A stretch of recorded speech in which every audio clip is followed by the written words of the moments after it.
Xiaomi has monitors. Yes, they have quite a few of them and it is available in the market for years already actually. Now, this is the Xiaomi G34WQi, the second generation of ultrawide monitors from Xiaomi. I am someone who exclusively uses ultrawide monitors whenever possible, and this monitor here does come with an impressive list of specs. It has a resolution of 3440 by 1440 pixels, 180Hz refresh rate, curved at 1500R radius, a very basic selection of ports, that's the best I can put it, and also a pretty good stand out of the box. For the price of 1499 ringgit, is this monitor good for your gaming PC?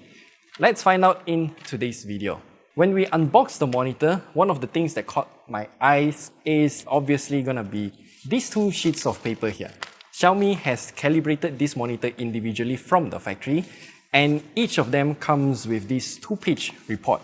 This report states what parameters were used while testing the monitor, but they didn't tell us at what brightness and what's the DCI-P3 and sRGB color gamut coverage. But it does tell us the delta E number. Of course, I did my own test with our own i1 Display Pro colorimeter. Out of the box, this monitor is using the default native color profile, and we did a test on this profile first at 100 nits brightness. We can get pretty good color accuracy as we can achieve 99.45% of sRGB and 88.99% of DCI-P3 color gamut coverage. The average delta E number here is 0.16, and that is lower than whatever number Xiaomi is reporting here. Since there are two more color spaces to select from, I decided to just redo the test with each of the color profiles. Selecting sRGB color preset on the monitor actually yields worse results.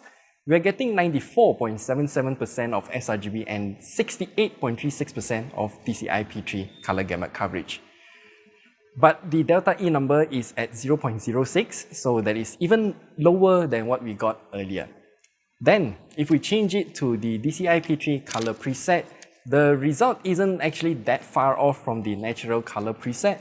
So we're getting 99.67% of sRGB and 89.23% of DCI-P3 color gamut coverage.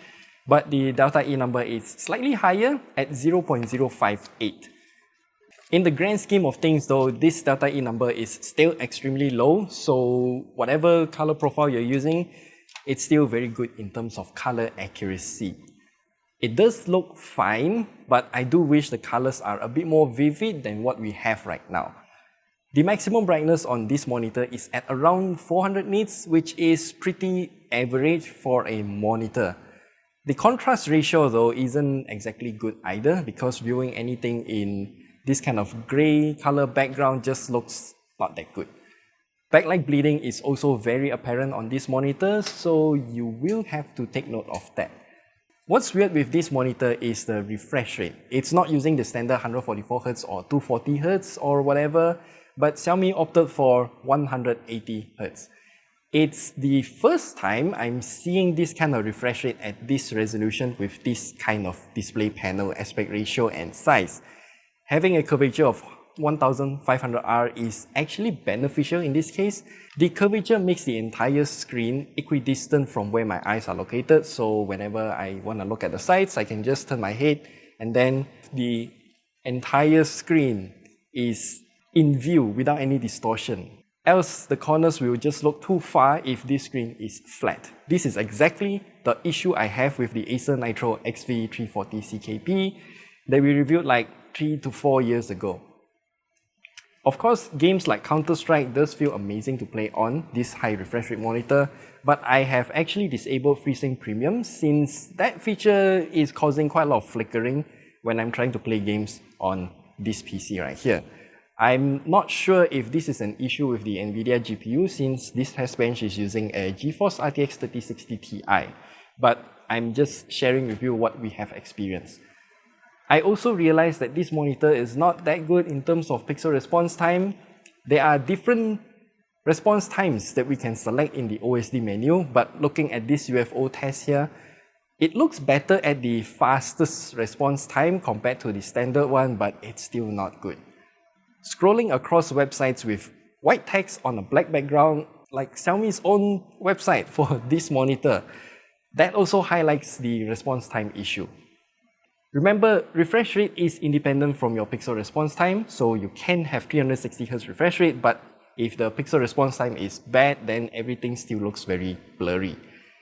From what I can infer, this Xiaomi G34WQi ultra-wide monitor is using a VA panel. Why I say I can only infer is because Xiaomi never states any of this info on their website, and it's just very vague. The ports available on this monitor is pretty basic. We have double HDMI and double display ports alongside an audio jack. If you want to use this monitor at the full 3440 by 1440 pixel resolution at 180Hz, you will need to use the DisplayPort. And the audio jack is a good addition here, so if you just want to hook up everything into the monitor, your speaker, your headphone, whatever, and then use audio over your DisplayPort cable, then yes, you can just do that with this monitor here.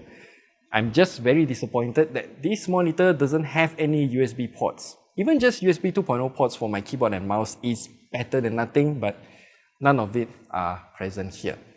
There's also a ring light around the mounting point of this monitor, but honestly speaking, and this might sound harsh, that light is completely useless. It's not bright enough to illuminate the wall, and the user of the monitor can't see the light at all. We can also change the color of that ring light in the OSD menu, but for me, I'll just turn this off. The included monitor stand is actually quite decent. We have height adjustment and also tilt angles, which is the two things that are necessary for an ultra-wide monitor. The base is also completely flat, so you can put stuff on top if you want to. The cable management route is very basic, but it works. Another thing that I want to nitpick is the installation process. You see, this monitor, out of the box, they give you this kind of screwdriver here. That is because we need to screw the base of the neck to the base with 4 Phillips screws. I really wish Xiaomi uses some sort of thumb screws or whatever, because that's what other monitor manufacturers are doing. But if you don't want to use the included monitor stand, then you can use whatever you want that supports VESA mount of 75 by 75 millimeters for this monitor. And that's pretty much it for this monitor. At the price of 1,499 ringgit, I think that it is definitely one of the most affordable 34-inch ultra-wide monitor that you can buy, but they did cut some costs here and there. They do provide a decent monitor arm, a curvature of this monitor that is actually, I would say, the sweet spot for this size. And if you want something that is maybe quote-unquote better than this, or just an alternative that is about the same price, then you can consider the Acer Nitro XZ34WQi. But this monitor doesn't have height adjustment, and the included stand is just not that good. You can also consider getting the Acer Nitro XV340CKP that we have reviewed like a few years ago. That monitor is excellent even to this day, but it's just unfortunate that that screen is flat. Maybe you can even consider the Cooler Master GM34CWQ 34-inch ultra-wide monitor. That monitor uses quantum dot backlighting, and LG also has another 34-inch curved ultra-wide monitor, but that doesn't have any height adjustment either. So all things considered, this is a decent package. It's just that some of the things you have to keep note about this monitor. So that's all that we have to share with you about this monitor. If you have any questions, do let me know down in the comment section below. I will help you out whenever possible, and we'll see you guys in the next video.